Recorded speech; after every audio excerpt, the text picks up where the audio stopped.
So let's do the following. Let's start by finding the area in the first quadrant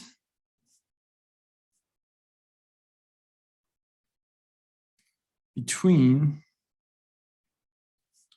y equal to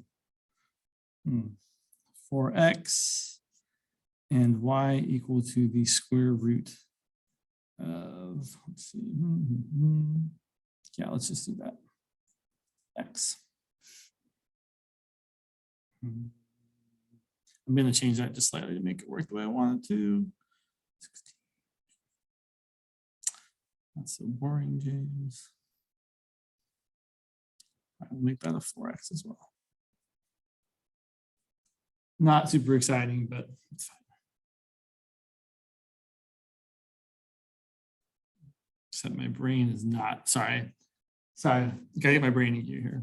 That's not really what I want. I apologize. Let's fix this. We want a, sorry, I have to think. I'm trying not to do the exact same problem from your homework. So I'm like, let me change it up a little bit because I have an example that's actually the same example as your first homework question. I was like, I should give you a different example. So let me brain it up here for a second. 2, okay. Sure.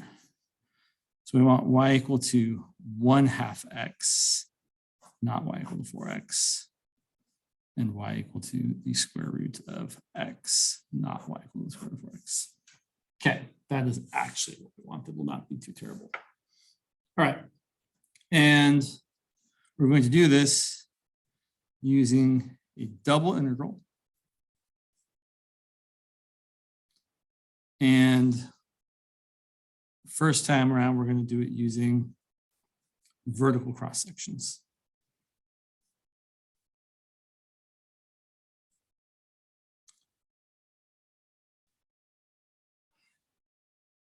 So I think it's a good idea whenever you're doing these double integral or integral type of problems when you're finding area is to draw the region.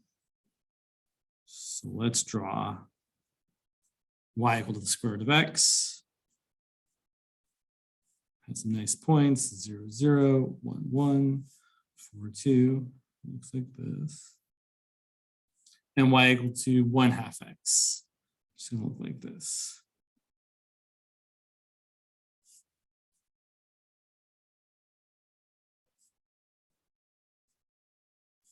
And if you take an arbitrary cross section, so I'm gonna draw a little vertical strip right here. Arbitrary vertical cross sections. I always want to skip the R in cross sections.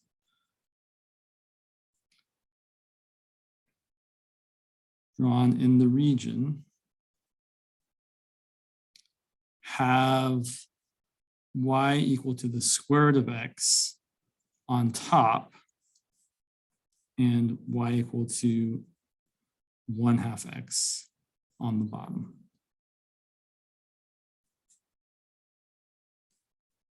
And all the rectangles are between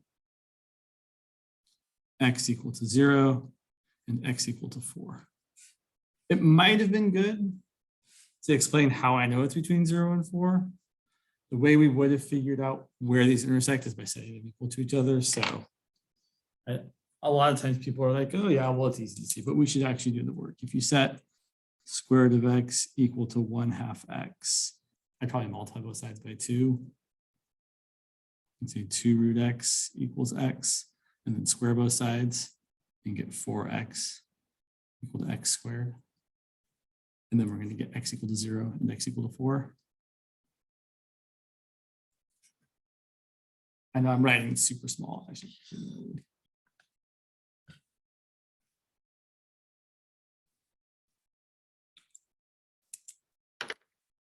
So here's how we're going to interpret this. The bottom and top are our inner limits of integration.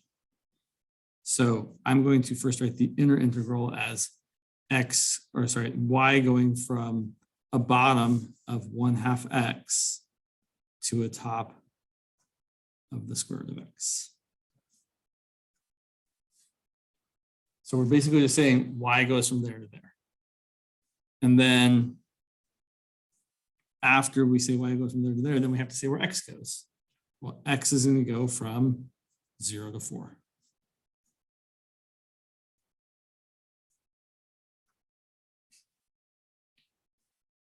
And when we're finding an area, we're just going to integrate 1. So you don't actually even have to write the 1 there. A lot of times people won't write the 1 there. But if we're finding an area, we're just going to integrate 1.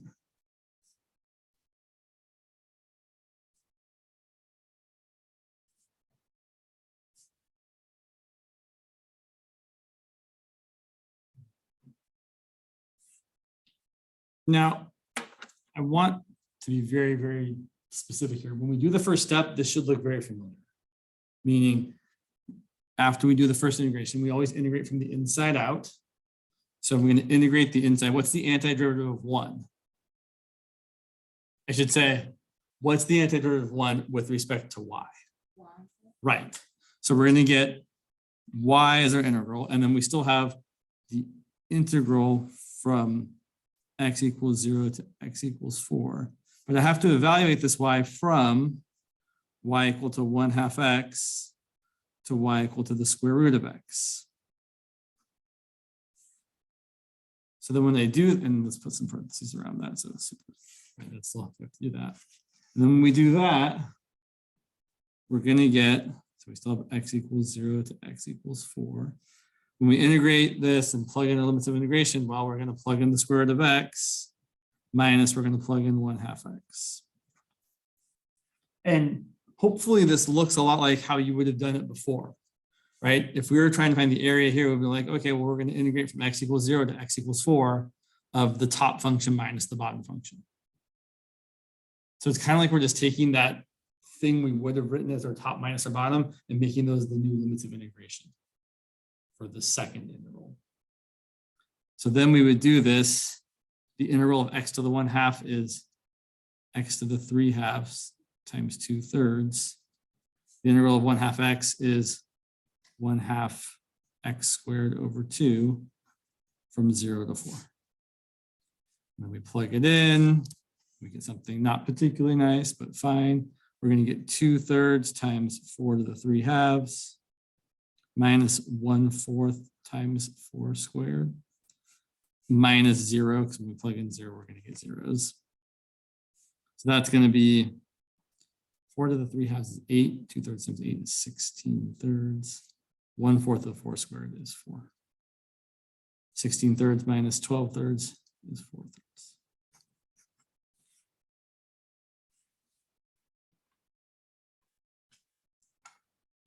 So when we do vertical cross sections, we're basically doing the inner integral as the top function, the top of the vertical cross section minus the bottom of the vertical cross section. And then the outer limits are what I think of as how far left and how far right those vertical cross sections could go. So I could slide this vertical strip all the way over to x equal to 4 or all the way over to x equal to 0.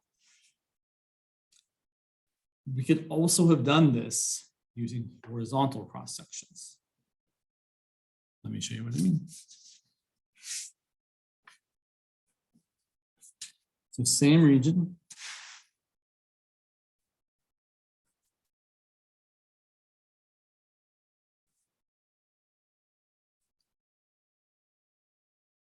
So it still looks like this.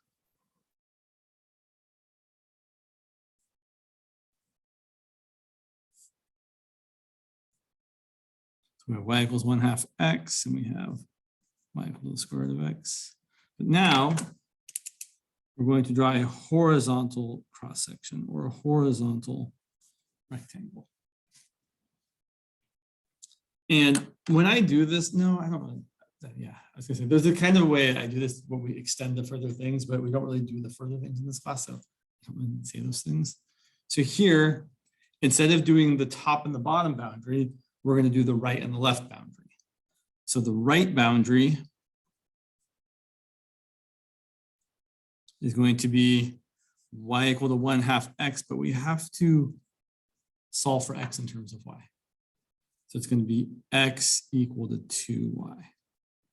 And the left boundary would be y equal to the square root of x. But if we solve for x by squaring both sides, we're going to get x equal to y squared. Here, when we do the double integral, the area is going to equal. So now we're doing, instead of top minus bottom, or I should say, instead of a lower limit of the top of the bottom and upper limit of the top, we're going to do the lower limits to the left and upper limits to the right. The way I kind of think about this, with this one here, the bottom limit should be the bottom of the rectangle, the top limit should be the top of the rectangle, or the lesser y thing and the greater y thing. Here, since we're going left to right, the lower limit should be the lesser x thing, the upper limit should be the greater x thing. So our inner integral is going to be from a left boundary of x equal to y squared to a right boundary of x equal to 2y. We're still integrating 1, and now it's going to be a dy. Sorry, dx. What? Brain? Sorry, brain. What am I? I'm sorry, my brain is just sometimes. We're talking about x is doing so. Oh, wow, I'm really getting like. Why do I not want to see it the right way? I know it's supposed to be dx, but I'm really just like, oh, because of that. Okay, sorry. So the way we should try to keep it straight to ourselves is, since x is going from something to something else, it should be a dx. We're talking about what x is doing. And then we're going to say that y is going as low as 0 to as high as whatever this point is here, which is the point 4, 2. So a y value of 2. Oh, that's, yeah. I know what, yeah. I'm like, I know why my brain was doing the wrong thing. Not that that's really any great consolation to you, but there's a good reason for why my brain was thinking the wrong thing there. Okay, so again, we're looking at the inner. We're saying x is going, right, we're this far left, this far right, we're left y squared, right is 2y. And then the y values are going as low as y equals 0, as high as y equals 2. Now, it shouldn't matter which way we do it. The whole point of doing it the second way is to see that either way we do it, we should get the same result. So let's find out. So integrating 1, now we're going to get x. So we solve the y equals 0 to y equals 2. Inside, it's integrating when we get x evaluated from y squared to 2y. And then we still have this dy out here. So plugging in the 2y and the y squared, we're going to get 2y minus y squared dy. Now, I will again, well, actually, this might not be as, you might not have done limited horizontal cross sections when you were doing integration last quarter. But if we were trying to set this up as just a single, not a double integral with a single integral, we would do the integral of the right function minus the left function, which is exactly 2y minus y squared. And then if we plug in, or if we integrate now, we should get y squared minus y cubed over 3 from 0 to 2. And plugging in, we get 4 minus 8/3 minus 0 minus 0. 4 minus 8/3 is going to be 12/3 minus 8/3, which is 4/3, which is the same as the answer we got doing it the other way. So something important to be aware of is that when you do a double integral, it doesn't matter if you use vertical or horizontal, in that you should get the same result no matter which way you do it. Sometimes it's much easier to do it one way versus the other way. This one, I don't know, the second way is probably feels a little easier, but maybe not. Yeah.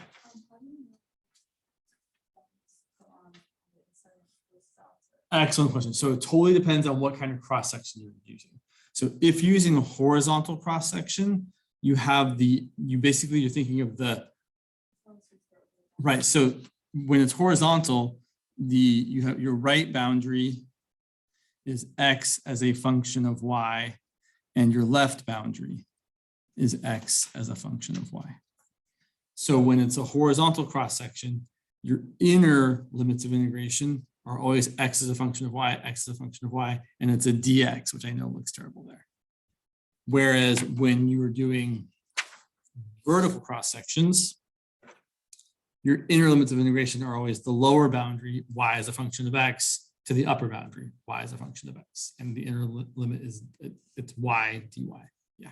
Very boring. Oh, thank you, sorry. So let me say that again. So when you're vertical, your inner limits of integration, your lower is y as a function of x, your upper is y as a function of x. And so it's a dy.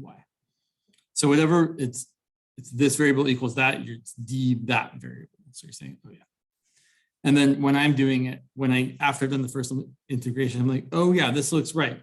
Because I'm thinking it's my top function minus my bottom function times dx. That's kind of like the area of that rectangle. It's the height of the rectangle times the width of the rectangle in dx.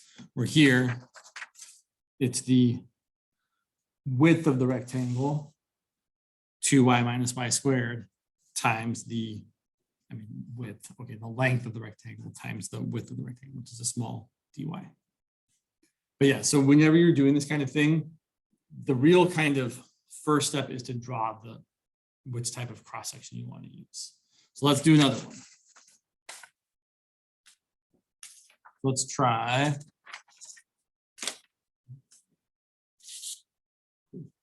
So let's say we want to find the area bounded by the curves y equal to x squared, y equal to 9, x equal to 0 in quadrant 1. Oops, sorry. And again, I think it's worth drawing the region first. It doesn't have to be a great drawing, it has to be a drawing so that you can kind of see what's going on. So there's my y equals x squared. Here's my y equals 9. And here's my x equals 0. And I didn't draw the left half of the parabola because I know I only want the stuff that's in the first quadrant. So I really only want this region here. So I want to write that as a double integral. And let's start by using vertical cross sections. So when I draw that vertical cross section, I'm really thinking, okay, my lower limit is going to be y equal to x squared. My upper limit is going to be y equal to 9. And those are my inner integrals, limits of integration. So I know if I'm doing a double integral, the inner values are going to be y equals x squared to y equals 9. And is that going to dy or a dx with it? It's a dy, right? Because it's y equals. And then my outer limits of integration are how far, I like to think about how far left and right, or if it's a horizontal up and down, how far left and right the cross section can slide. So I could slide this cross section all the way over to the left to x equals 0, and all the way over to the right to x equals 9. Sorry, not x equals 9. That's y equals 9. If y equals 9, x is what? Right, x is 3. So my limit of integration would be as far left as x equals 0, as far right as x equals 3. Now, a lot of the time, people don't want to do all that writing. So you'll probably most likely see this integral written as the integral from 0 to 3, the integral from x squared to 9, dy dx. That's a more standard way of writing it. So doing the inner integral, again, I'm just integrating 1. So I'm getting integral with respect to y of 1 is just y from x squared to 9. And we're going to get the integral from 0 to 3 of 9 minus x squared. And now we're going to integrate that. We're going to get 9x minus x cubed over 3 from 0 to 3. We're going to plug in. We're going to get 9 times 3 is 27 minus 3 cubed over 3 minus 0 minus 0. Just a word of warning. Don't assume, even though all of our examples so far have shown it, that when you plug in 0, you automatically get 0. Right? You might have a cosine, or you might have an e to the x, where when you plug in 0, you don't get 0. So a lot of the times when you plug in 0, your values will be 0, but not every time. So here we're going to get 27 minus 27 over 3, which is 9. So we get 18. So I would like you all to try to set it up the other way. Try setting up this integral using horizontal cross sections instead.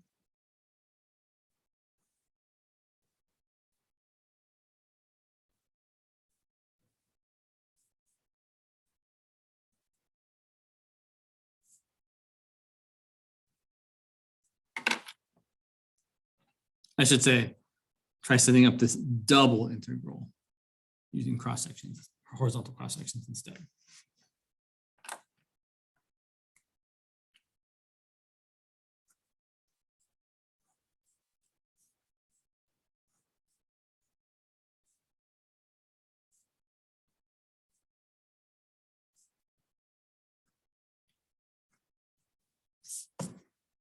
You don't have to solve it. I just want you to try to set it up.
Let me ask, what's the left end of this horizontal cross section?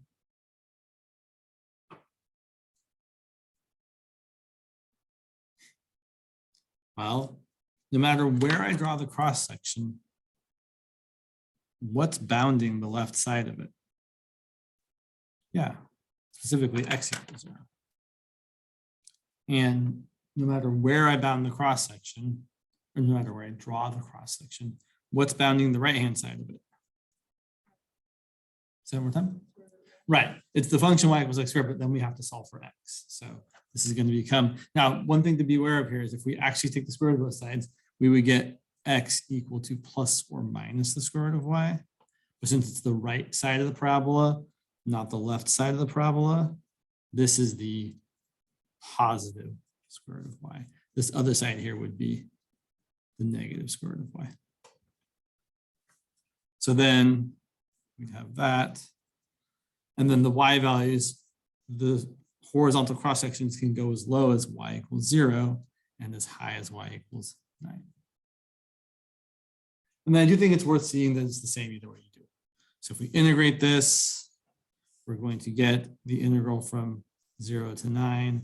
The antiderivative of 1 is just going to be x, evaluated from 0 to the square root of y. And then if we plug this in, we get the integral from 0 to 9 of the square root of y minus 0.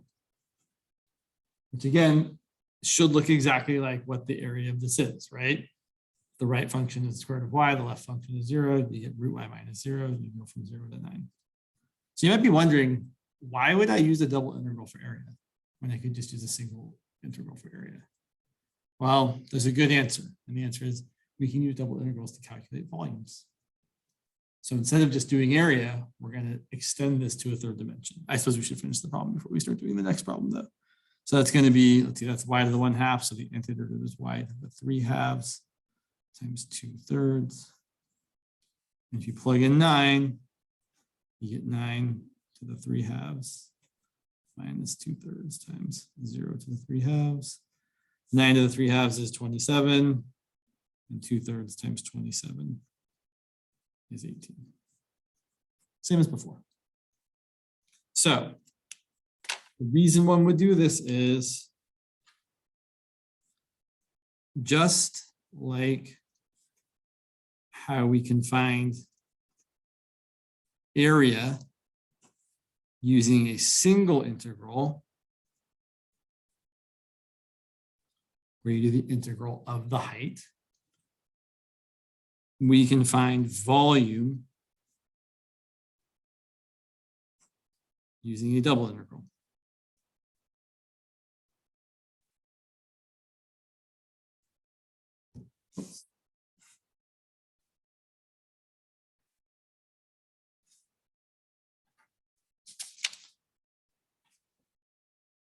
So just to draw a little picture here, this is your function f of x, and that's a and that's b. Then this area here, that area is equal to the integral from a to b. Now I'm going to write just f of x, but I'm going to say something else. The integral from a to b of f of x minus 0 dx, because your top function is f of x and your bottom function is 0. We just don't usually write the minus 0 because it's unnecessary. In the same sort of way, if I had some surface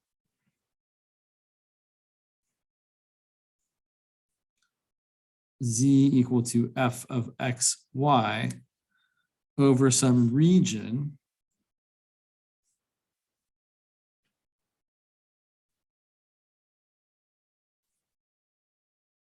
in this region, we're going to call it R.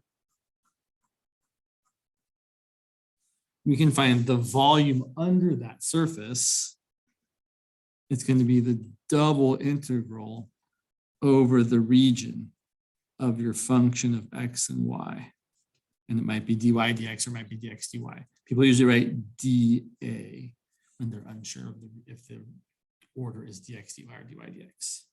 So it's very, very much the same idea, right? Instead of finding the area under the curve, we're going to find the volume under the surface. But very, very much the same idea. So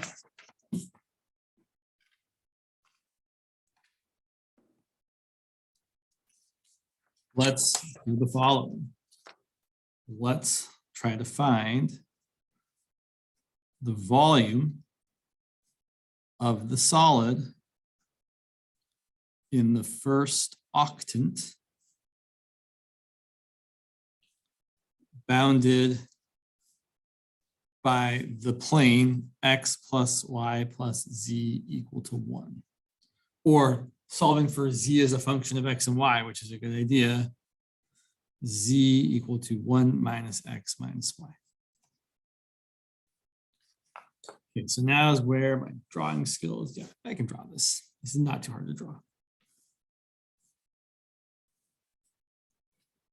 So here's our XYZ coordinate system.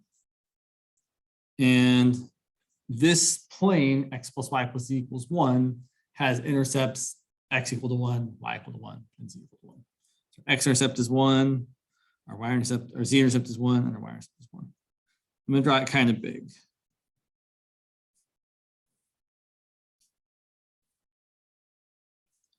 So there's the plane. And the idea is what we're going to do is we're going to look at the floor. So I'm going to try and draw the floor kind of like a grid.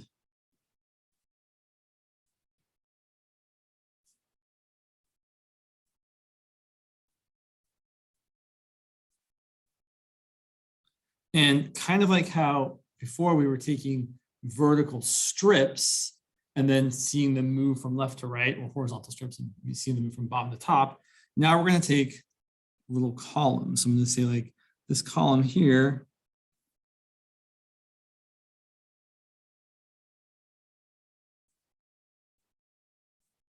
there's a column.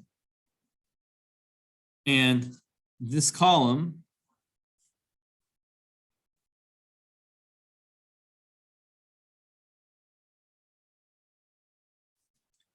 has a height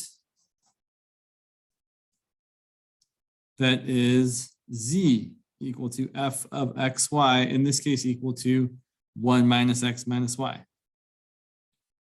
And the base of this column, well, in this direction, the base is dy. And in this direction, the base is dx. So when I think of essentially the volume of this column,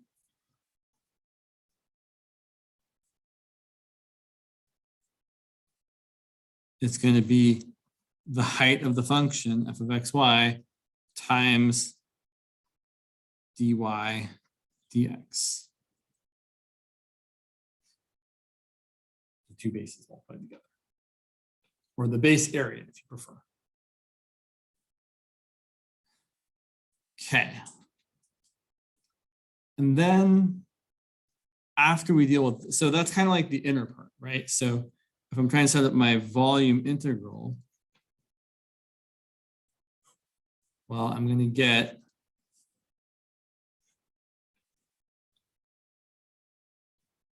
my height function and then times the base dy times dx. So now we have to figure out what y and x are doing. And the thing is, if you look at the floor here, if the floor isn't a square, it'd be lovely if it was, right? If it was a square or a rectangle, we'd be like y goes from 0 to 2, x goes from 0 or 0 to 1, 0 to 1. If I said x and y both went from 0 to 1, we'd be describing the square. It went from 0, 0 to 0, 1 to 1, 0 to 1, 1. We don't have a square, we have a triangle. So what we typically like to do is draw the floor. So here's my floor. And if I look at my curve here, my floor has an x-intercept of 1 and a y-intercept of 1. So it just kind of looks like this.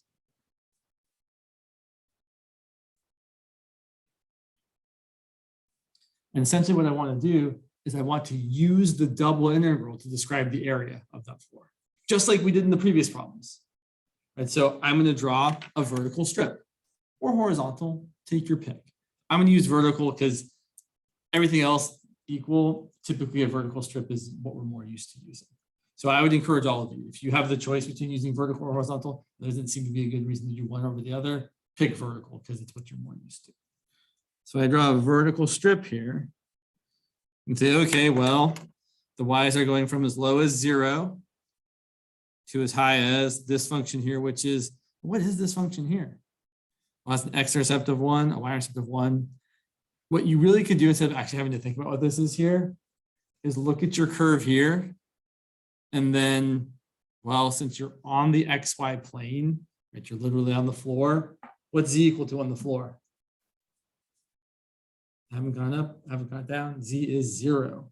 So if I set z equal to 0, I'm left with 1 minus x minus y equal to 0, or y equal to 1 minus x, which is exactly what that is. So my vertical strip goes from the bottom of y equals 0 to a top of y equal to 1 minus x. And then the strip goes as far left as x equal to 0 and as far right as x equal to 1. So there's your double integral that's describing the volume of this tetrahedron. We're still going to calculate it, but that's how we do it. So we have the height, right? This is our f of x, y.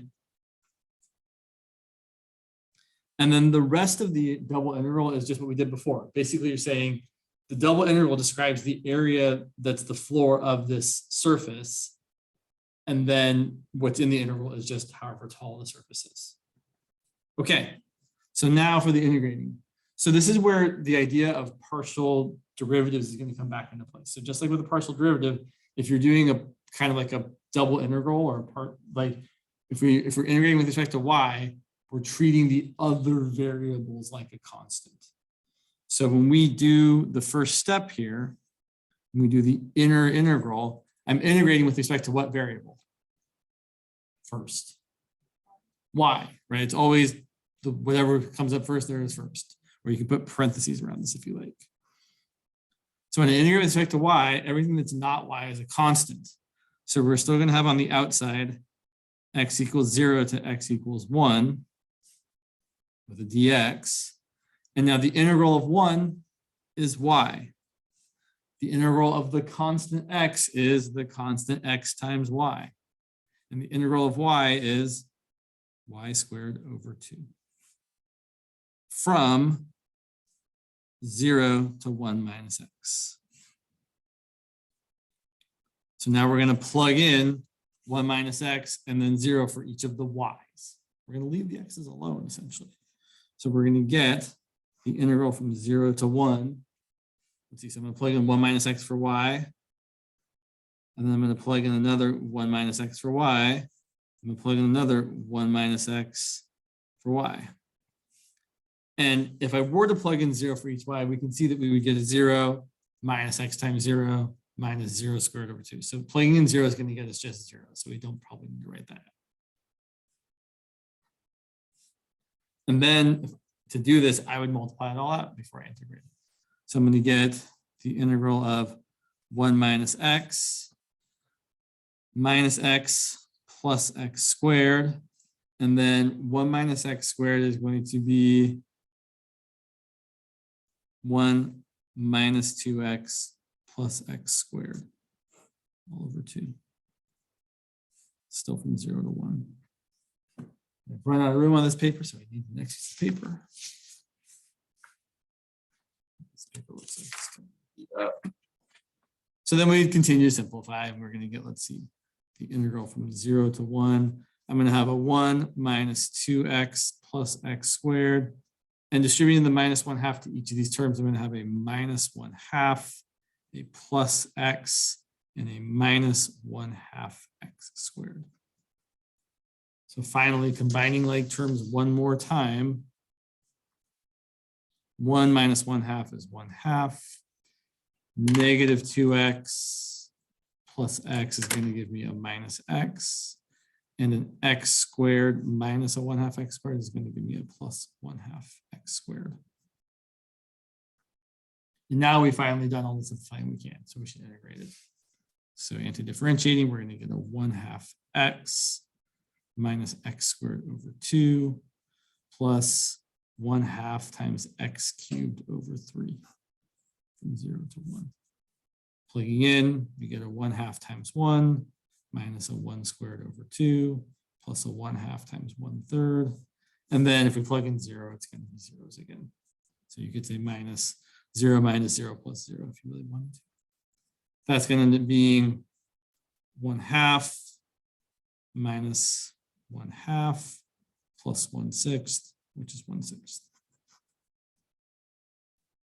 Which, if you know anything about pyramids, this is the volume, because the volume of a pyramid is always 1/3 the base area times the overall height. the base area of this shape? Well, the base area of that shape, it's a triangle whose base is 1, height is 1. The area of that floor there is 1/2. The height's 1. So you have 1/2 times 1 times 1/3. Oh yeah, that's 1/6. I guess I could have labeled these. Not that it's super important, but you know. So that is a true thing about pyramids, is their volume is always 1/3 the base area times the height. It's kind of neat.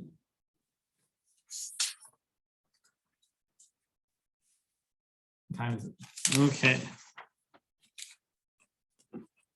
Let's do one more example. So let's find the volume. How do I want to say this? Expressed by the following double integral. The integral from 1 to 3, the integral from 0 to x squared of x plus 2y dy dx.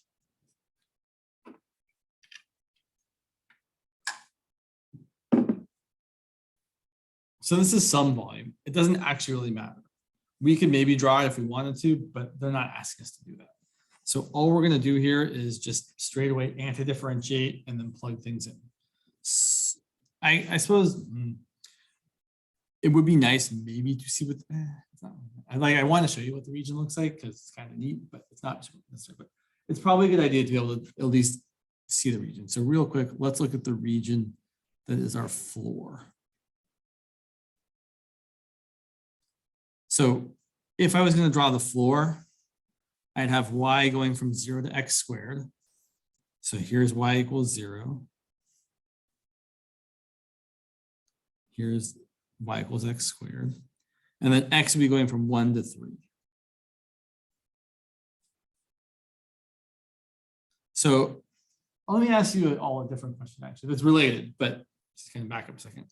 If I was trying to draw the region and ignoring the inner thought, the height function for a second, is this double integral expressed using vertical or horizontal cross sections?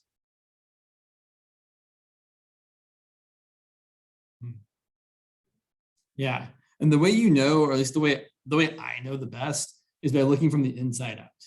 So look at my inner integral. It's going from y equal to 0 to y equal to x squared. So I'm going from a low of y equal to 0 to a high of y equal to x squared.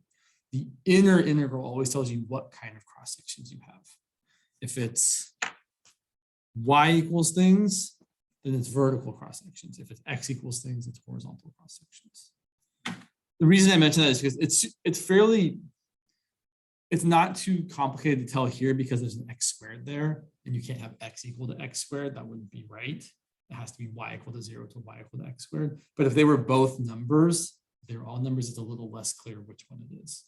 That's why you start looking here. So, oh, that y there, that tells me it's vertical cross sections.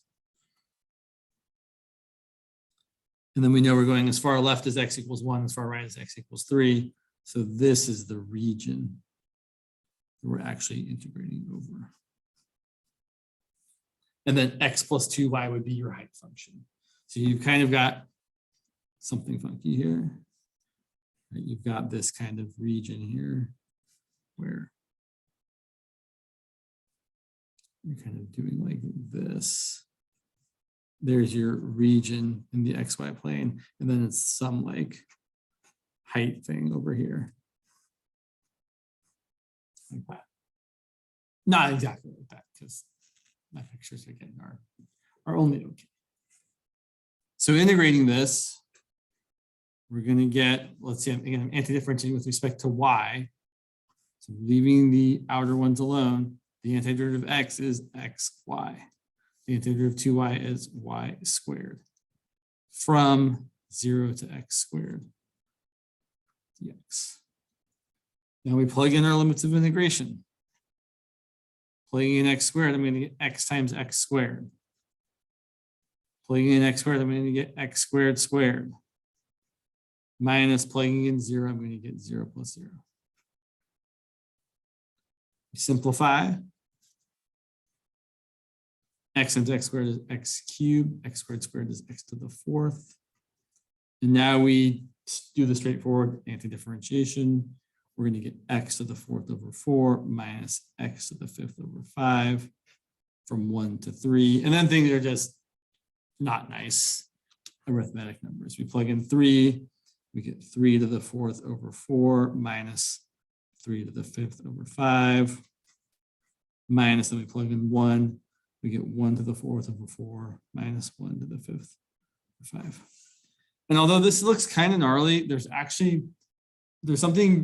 one step you can take to make it a little bit easier. 3 to the, what is 3 to the 4th? It's a little big, but it's not too big.